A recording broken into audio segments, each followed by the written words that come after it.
নমস্কার বন্ধুরা, আবারও চলে এসেছি আপনাদের সামনে একটি অসাধারণ রেসিপি নিয়ে। সেটা হচ্ছে ধনেপাতা বাটা। এই ধনেপাতা বাটা আমি কিভাবে করব সেটাই আমি আপনাদের সাথে শেয়ার করব।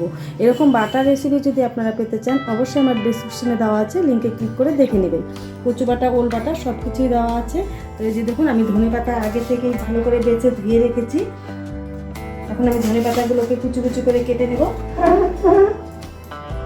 দেখুন বন্ধুরা, আমি ধনেপাতাটা কুচি কুচি করে কেটে নিচ্ছি। কেটে নিয়ে আমি মিক্সিতে পেস্ট করে নেবো। আপনারা চাইলে শিলনোড়াতেও বেটে নিতে পারেন। আমি শিলনোড়াতে বাটছি না, তাই আমি মিক্সিতেই পেস্ট করে নেব। গরম গরম ভাতের সাথে এরকম ধনেপাতা বাটা খেতে কিন্তু খুবই ভালো লাগে।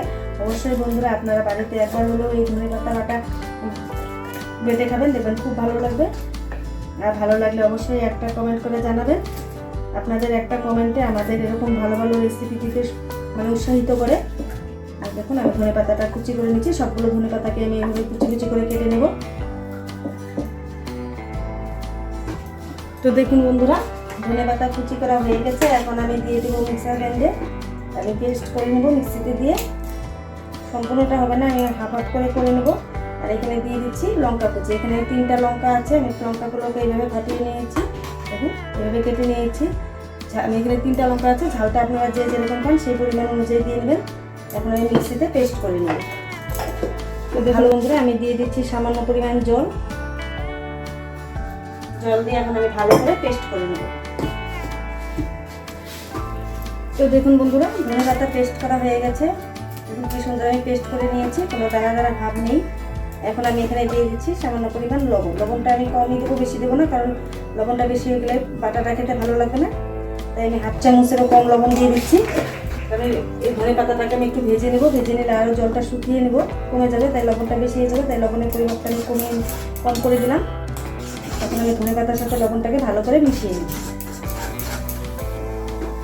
তো দেখুন বন্ধুরা, ওভেনে কড়াই বসিয়ে দিয়েছি। কড়াই গরম হয়ে গেছে। এখন আমি দিয়ে দেব সরষের তেল। পরিমাণ মতো সরষের তেল দেব।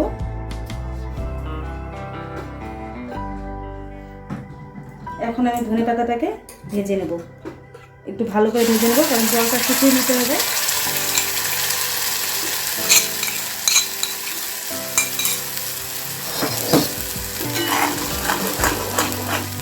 ভালো করে আমি ভেজে নেব। গরম গরম ভাতের সাথে এরকম ধনেপাতা বাটা খেতে কিন্তু ভালো লাগে। অবশ্যই বন্ধুরা আপনারা বানিয়ে খাবেন।